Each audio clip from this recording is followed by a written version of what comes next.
Hey everyone, welcome to the show. Today we have Nate Lammons on. Nate, welcome. Appreciate it. Happy to be here. I wanted to start with kind of your doubles game overall. Who's had the biggest influence on you as a doubles player? I think the coach that I've used the most, kind of the bulk of my college time, and since then has been Kyle Spencer. Um, I think he helped me tennis wise when I was in school, both on the singles and the doubles side, and I think I've continued to use him, and I think he's definitely been the best resource I've had by far.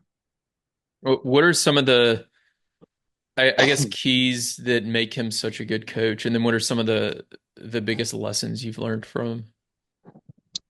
I think the one of the things I really like about Kyle is that he sort of tailors his coaching to the individual player. I think in my case while there has been some technical corrections, I think a lot of it is it's kind of a mental or approach side of things as well that I find has really resonated with me. I know he's not always that way with other players. I know Jackson uses him as well, and Jackson tends to be a little more technical with his analysis of misses and matches. So when they chat, it's definitely more technical, and with me, it's a little bit of a lot of things. But as far as individual lessons, I can't really think of one in particular, but I think the overall sort of mindfulness and focus on process has been the biggest from him. I think he's been with me the whole way when I was not so great and when I've had my highs and lows. And I think he's really kept me kind of focused on that improvement and sort of that constant process. Hmm. So I wanted to ask about the U.S. Open. Obviously, y'all made the semifinals, which is the furthest you've made it in a Grand Slam. So that, um, did that feel like kind of getting over a bit of a hump for you, or did it feel any, I guess, different than other Grand Slams? And what exactly went right during those 2 weeks for y'all? Sure.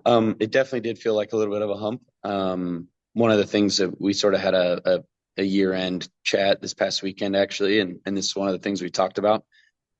Um, the previous two quarters that we were in last year, I think we went away from those losses really not happy with the performance we brought to the table, and I think less so on the results and more of just kind of what we were able to do on our side of the net. We weren't super happy with.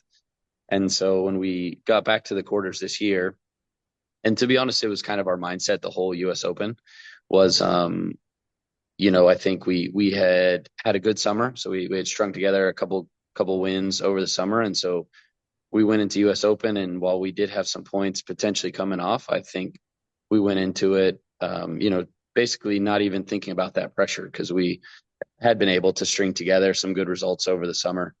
And admittedly, if you look at our U.S. Open journey there this year, the first two rounds were very very close. The first round we played two Americans, and we had a battle that went deep into the third. And second round we played a couple of Frenchies, and it was the same way. And I think definitely by the time we got out of the second round, we're like, hey, we're playing with house money here.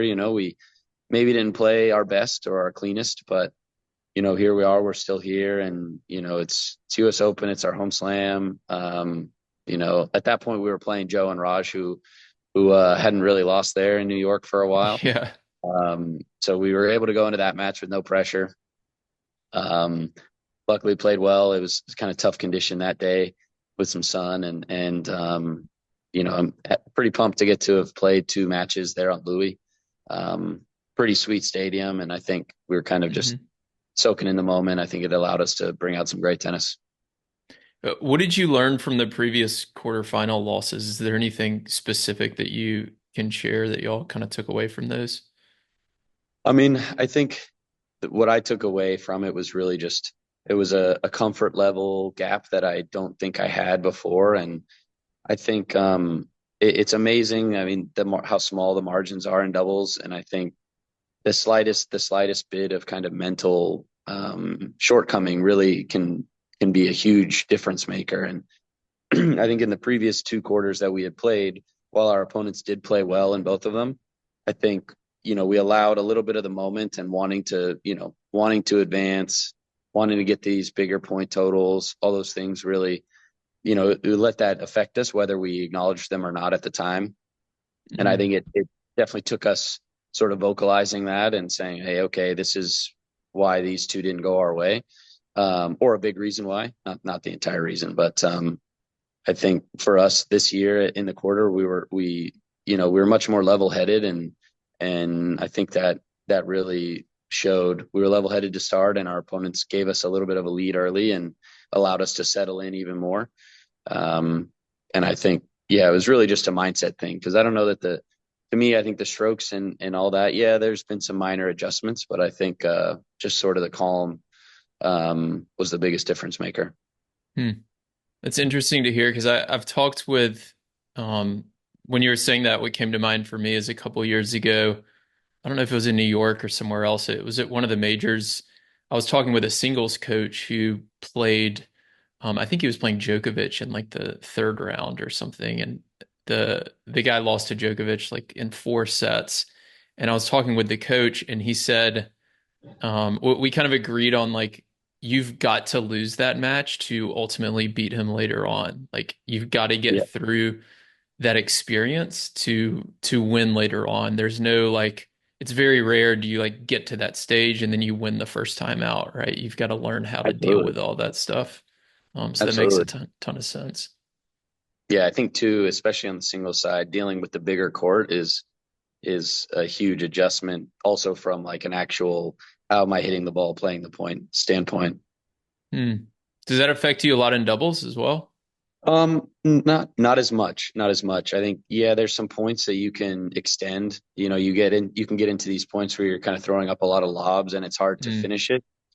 Um, I wouldn't say that makes or breaks a match though, but there are here and there some chances to extend a point that you wouldn't get normally. Hmm. But in singles, you can like run sideline to sideline and like back up like Medvedev and it all do like to the wall. Exactly. Is that what you mean? Exactly.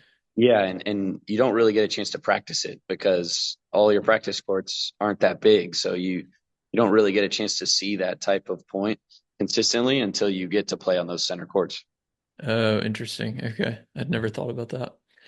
So I want to talk about some of the changes that we saw kind of experimenting on the doubles tour this year. So we had the limited changeovers, the free fan movement. I think in DC they mic'd up Harry Heliovara and a few other Hmm. players.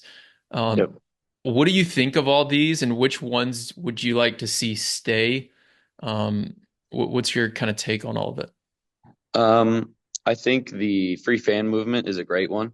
I Mhm. think maybe that comes from the standpoint of someone who played in school that I don't know that that's a huge adjustment to me. I don't know that I really noticed people moving anyway. So I think to me that's a real easy one, especially if you say just on the sides, which I think they did at a lot of the tournaments. I think that's a no brainer. Just because I think too, I mean, if you have to leave the game, there's no really another sport where if you leave the game, you can't come Yeah. right back in. So I think that's kind of a no brainer.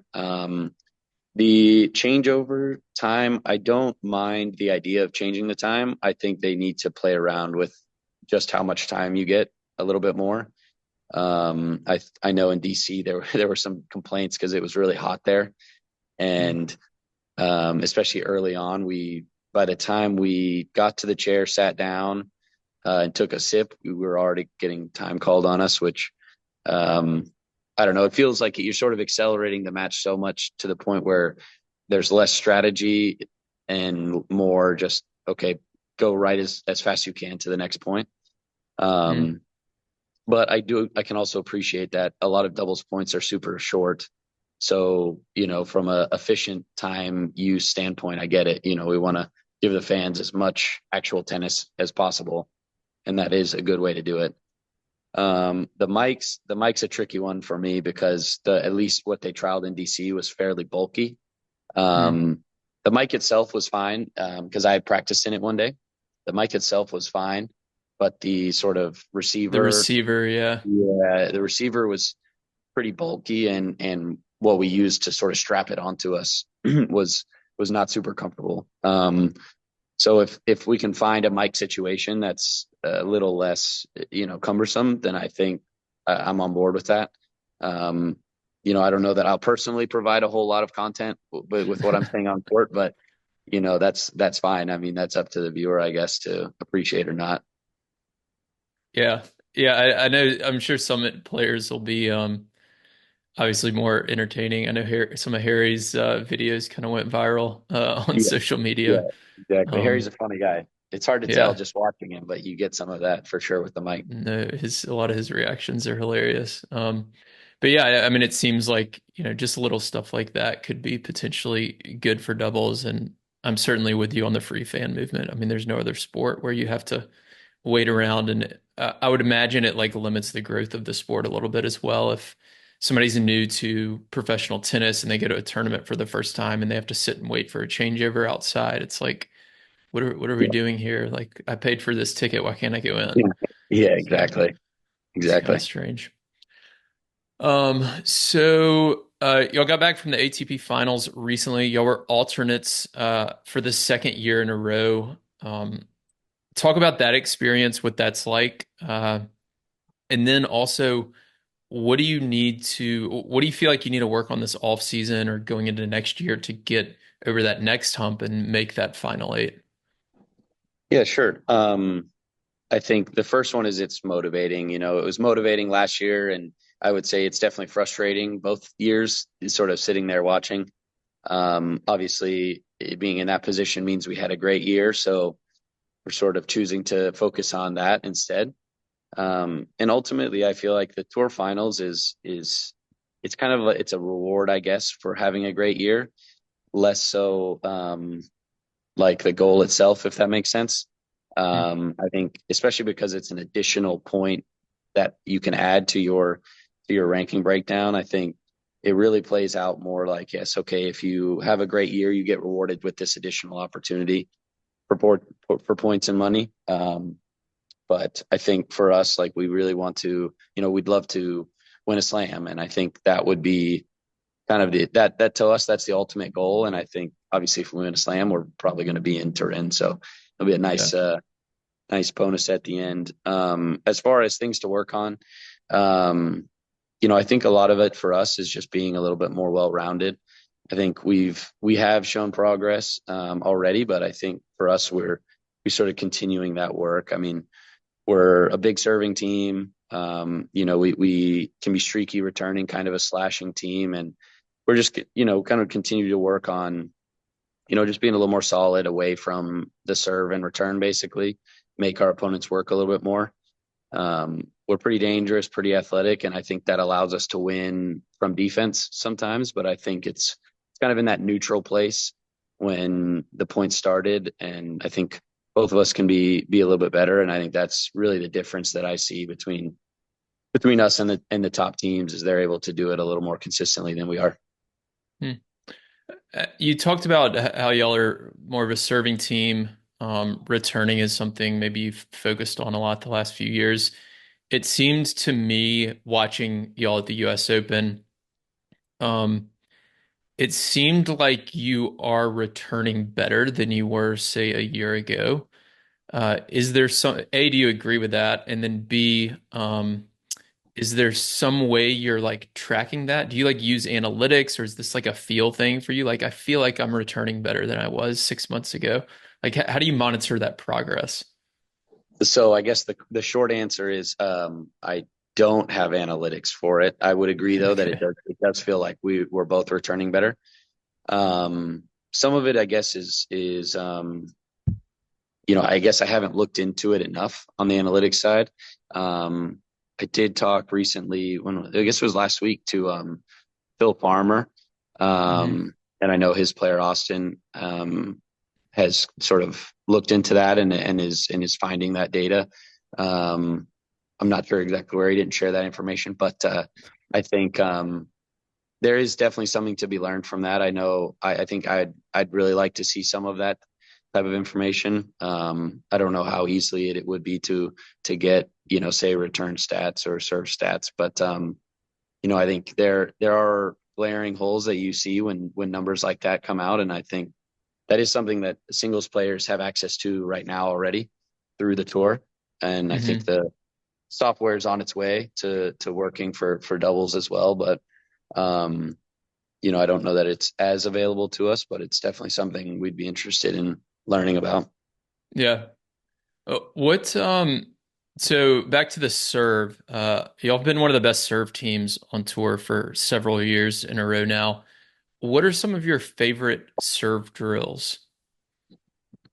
I mean, I think for us, the biggest thing we do is just sort of make sure we hit all the spots, fairly consistently.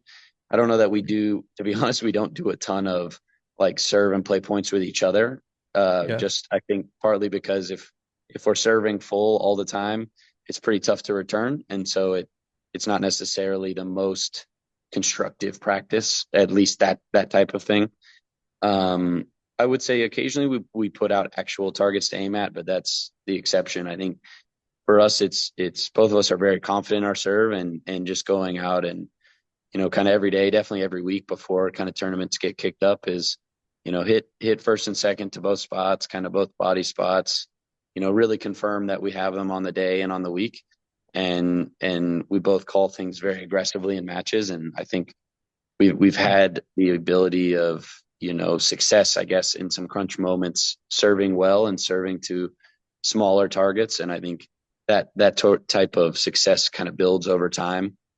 So Hmm. we trust it. We trust it in kind of all moments. Interesting. So when you're going out to practice your serve, like Mhm. whether it's for 20 minutes or whatever, you're not setting up targets. You've just kind of got it in your mind. Like, I'm going to go with a slice wide, and then this one's T, this one's body backhand, and you're not really setting up physical targets targets out there. Yeah, the vast majority of the time. Really? I mean, Okay. and some of that is obviously we've hit a ton of serves, so I feel like we can tell when we've hit the target and when we haven't. Yeah. But I will say the satisfaction of hitting the actual target when it's up there is does make it worthwhile setting it up sometimes. Um, Yeah. but yeah, I mean, maybe that's something we should work in more. It definitely couldn't hurt. Um, but yeah, I feel like we have a pretty good sense of when we've hit the Hmm. target properly and when we haven't. How do you, so when you're, whether it's a serve drill or something else, how do you think about simulating kind of in-match pressure and just make Mhm. sure, if you're going to serve for 20 minutes, make sure you're not just going through the motions and you're really focused. Is there any tips or tricks that you do to simulate that? I mean, it's first of all, it's a great question because it's very hard. I think anytime you practice anything, it's really hard to simulate sort of the match pressure, both having the visual pressure of someone on the other side of the net, but also kind of, you're always aware of the score, whether you don't want to think about it or not.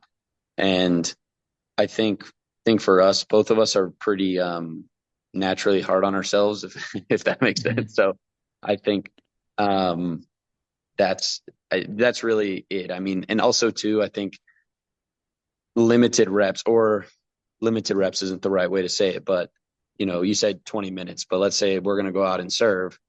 Let's say we're going to hit five to the target, and because there's a limited number, we're not sort of endlessly serving. We're making sure that okay, we're hitting 5 reps to this spot, and like they kind of better be good because we're only hitting five to that spot, if that makes sense. Hmm. I Yeah. think the danger of serving, especially because it's you don't need somebody else there, is that you can go and just do it sort of endlessly.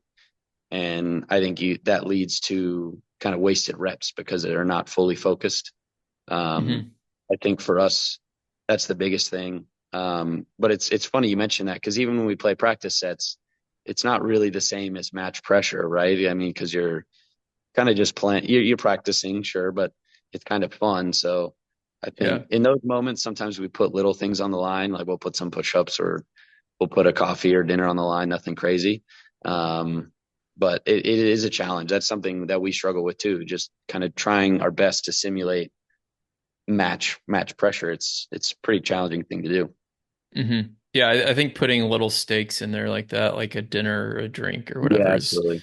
is a good idea. But yeah, there's from every I've asked that question to a lot of people, and there's like not a clear good solution. It's It's it's pretty really tough. hard to It's do. very tough. Yeah.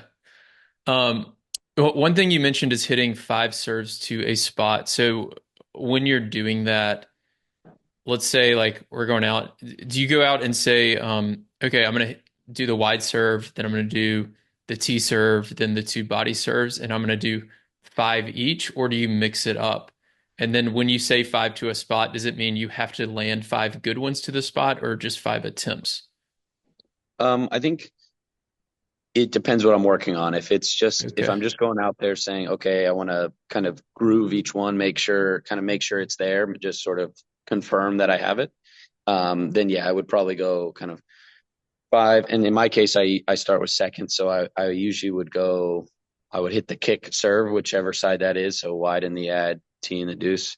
I'd hit the kick first, then I'd hit like kind of a kick toss, but hit a slider the other way, and then I would hit a body, kind of nasty body with the second, and then do that process both sides with the second, and then do first. And it's fairly similar. I would say with first, I start T both sides, then go wide and into the bodies. Um, and I think occasionally though, there's an element of okay, I want to make it a little more realistic in a way, and I want to say okay, I'm going to do first, second, and a lot of this is what we'll do when we do serve them at each other, so we can practice return. Is Hmm. if the first serve is missed, then I will play the second, Yeah. and usually those are still to the same spot, at least to give our partner a chance to return and play a point. But um, I would say those are the two scenarios that I use the most for sure. Okay. And are you switching? Sorry, I like to get into like all these little No, details. absolutely, absolutely. Are you switching between deuce and ad? So you said T first serve, deuce and ad. Do you do T deuce, T ad, and then go back to deuce for wide? Or do you go T deuce, wide deuce, and then So if I'm just serving, if it's just me serving, then yeah, I would probably start deuce and go do the two, I would say T wide for sure, and then switch to the other side. Um, okay. Usually I don't hit as many bodies. To be Yeah, honest, maybe that's something I could get better at because they are subtle, like sort of the two body sides. When Jackson is involved, I would say I'd serve the majority to him in the ad, get him his reps, and then I'll do the deuce. And he's usually either kind of waiting or he's doing the ad because he would be doing the opposite for me. Um, sure. yeah, so we can both kind of do the opposite end at the same time. Okay, got it. Um, what is so y'all have played together for 3 years now, maybe a little over. Is that right? Mm-hmm. Yep, sounds all right. Do you feel like sticking together helps you versus other teams at like different times in the season? One thing somebody told me is that the Bryans talked about how it was an advantage for them early in the season because these other teams were still trying to like figure out their chemistry, but then later in the season they had kind of developed that chemistry and figured things out. Do you feel like that's the case, or is it different for y'all? What do you think? No, I think that, I mean, there's definitely something to be said for that. I think the, the first, like starting in Australia for us, there's a lot of new teams coming out next year. And so I think you're totally right that there is an opportunity for us there because the rapport is already there. We have a pretty good idea of how each other play. Um, and it is true by the end of the year, assuming those same teams stick together, they will have had a great chance to develop, just as much and have a great idea of each other on the court.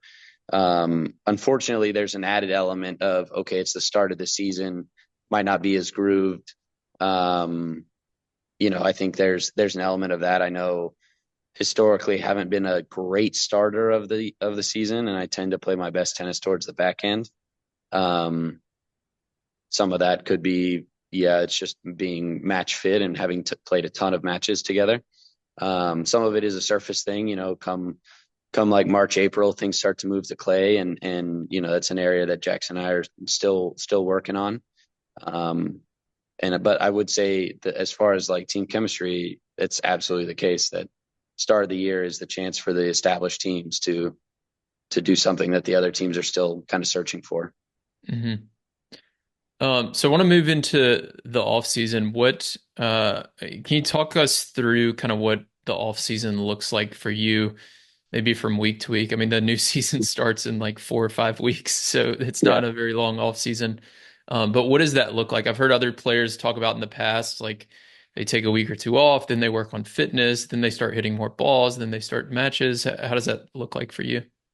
Yeah, so I mean, this is really only my second like proper off season. I think in the years past, the challenger year goes a little deeper than the tour one does, and so really the last two have kind of been the first couple that I've kind of been able to plan out and do right. Last year I want to say the off season was right around 6 weeks, and I did 2 weeks away from tennis.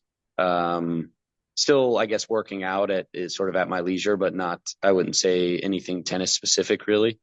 Mhm. Then the next 2 weeks getting back into playing. Definitely that third week was kind of just sort of hit the ball around a little bit. Don't go crazy. Kind of ease the body back in, but definitely ramped up the, I would say, court specific type fitness and movement. Um, I think that fourth week I met with Jackson somewhere and we did a training block together. So it would have been, kind of ramp up the tennis, the actual court work, and less gym work probably. And then given that it's the holiday season, there's definitely some off time in those last couple of weeks, kind of spent with family. And it's sort of, I would say, try to maintain the level of sharpness that I would have gotten from those first few training weeks, but also try to maximize the time at home. The tricky thing with such a short off season is uh, it can be difficult to reset mentally, and because it is a lot of time on the road, the vast majority of the year. So I think this year is a little different for me. It's kind of about the same time. I want to say it's about 6 weeks. Um, I think this year, I'm maybe prioritizing more just the freshness aspect of it. Um, and I think so. It's similar though, in that 2 weeks full stop, probably on the tennis side. I might get on court a little bit tail end of next week and just sort of kind of start tickling around, nothing crazy. Then that third week, there's a couple smaller things that like see, sort of technique wise that I'm wanting to kind of bring in next year, and so I'll spend a lot of time on that. It's less physical, I guess, and more just real intentional, as well as some court work that week. And then kind of the last 2 weeks, really being the only ones that I try to ramp it up and hit a ton of balls. Um, Really with the main goal of being as like physically fresh and mentally like excited to get back out there. Um, it's a long season, obviously, and I think I've definitely struggled at moments just kind of maintaining that balance between physical freshness and also just like mental drive because it does beat you down of kind of working and working all the time. Yeah. Yeah, it's interesting to see. I actually saw Austin posted on Instagram earlier, like one of the most biggest misconceptions about doubles or something, or myths about doubles, and he talked about uh, how a lot of people think it's easier than singles, but in reality, actually, the schedule can be more difficult. Those top doubles teams are still having to play, a lot of the 250s and 500s and things like that. Whereas in singles, a lot of the top singles players only have to play 10, not 10, like 15, 20 tournaments a year. So Yeah, I would agree. The schedule definitely is tougher. I mean, there are some teams for sure that have figured out how to play fewer. Have figured out how to play kind of in that 20 to 25 ballpark. yeah. But it's tough. You gotta go out and produce in those Hmm. 20 weeks. I think I've always been someone who played a lot of tournaments, and that kind of helped me, kind of stay sharp. But maybe that is something to play around with, trying to rein it in, try to play a few fewer weeks. But like Austin said, it is tough. I think if you look at the way the points distribute out, that on the double side, someone of equal ranking to someone on the single side, the double side would have quite a few more points. And I think that's because everybody plays so many more weeks as well. Hmm. Yeah. Talk a little bit about practicing in Dallas. You went to SMU, you practice out of SMU still, I believe. And y'all have got a really good crew there with Austin Krajicek, Jackson isn't too far away. I know John Isner used to practice out of there, several other players as well. Talk a little bit about that. Yeah, I mean, I think for me, it's great. Obviously, that's where I went to school, so it's already home. And at the time they made it, it was definitely, I feel like, the premier sort of college facility. Six great indoor courts with six outdoors right there. Now there's a great gym and physio facility in house. So it's great to be able to do all of that in one spot. And then you add to that the players, like you said, you've got Austin here.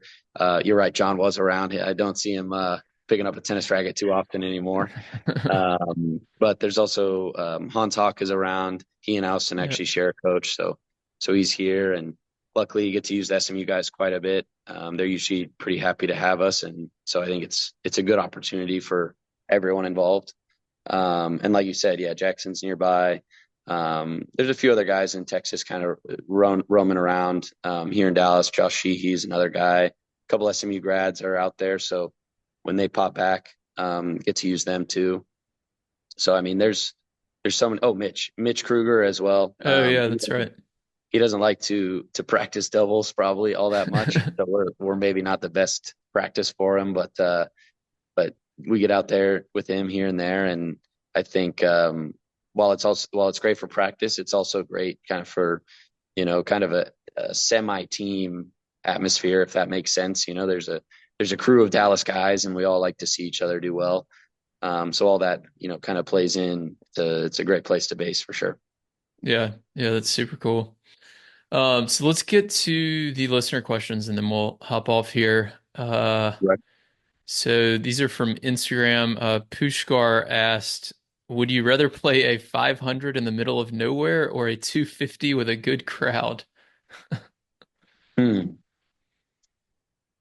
It's a great question. I think from like a ranking and money standpoint, the 500 for sure. Yeah, Um, but I've definitely played those two scenarios. That's for sure. I yeah, feel like it's not in the middle of nowhere, but the match I played in Dubai, there was nobody really watching us. So it kind of felt like the middle of nowhere for us. It's really far from home, and no one was watching. And obviously the 250 in Dallas is amazing. Pretty good atmosphere every time, even if the bells and whistles of the tournament aren't there. Um, Gosh, that's tough. I think if I could consider the 250 something of a home event, so if it's here in the States, probably I would probably play the 250 because I would feel like the crowd was cheering for me, at least yeah. part of it. Um, Whereas a 250 kind of anywhere else, I feel like I'd be the probably the enemy of the crowd, so I'd probably take the 500. Yeah. Yeah, and Dallas is going to be a 500 next year because That's right. done it's done such a good, I mean, I went the first 3 years and it's such a good tournament and the turnout is great. I feel like tennis in Texas is definitely on the rise. Definitely. A lot of people play here, so makes sense. Makes sense. So I had two people ask about y'all's outfits. So one question is who decides the outfits? And then the other question was where did you get the gear y'all were wearing in Miami, I believe it was, if you Yeah, remember that. so I guess I'll answer the second question first. The clothing brand is called Sigrun, So great. Sigrun. It's based out of New York, and so all the outfits are Sigrun. So the Miami outfit, I guess we would have worn a couple. One of them was a shirtlet or a sleeveless white shirt and like a Yeah. flowery shirt, and the other one was, um, gosh, I think we wore the yellow shorts or something. It's a long time ago. It feels like a long Yeah. time ago. But yeah, all of it's there online with Sigrun. They make great stuff. We're super comfortable, and they support us as well as a couple of other American doubles guys. So it's cool to be a part of that team as well. As far as who picks the colors, I leave that up to Jackson. Um, I guess I don't care how I look, and so Jackson's much better at looking sharp and keeping us put together. So I just defer to his judgment. There you go. Okay, we'll link to Sigrun in the show notes for people who want to go shop some of their gear. There we go.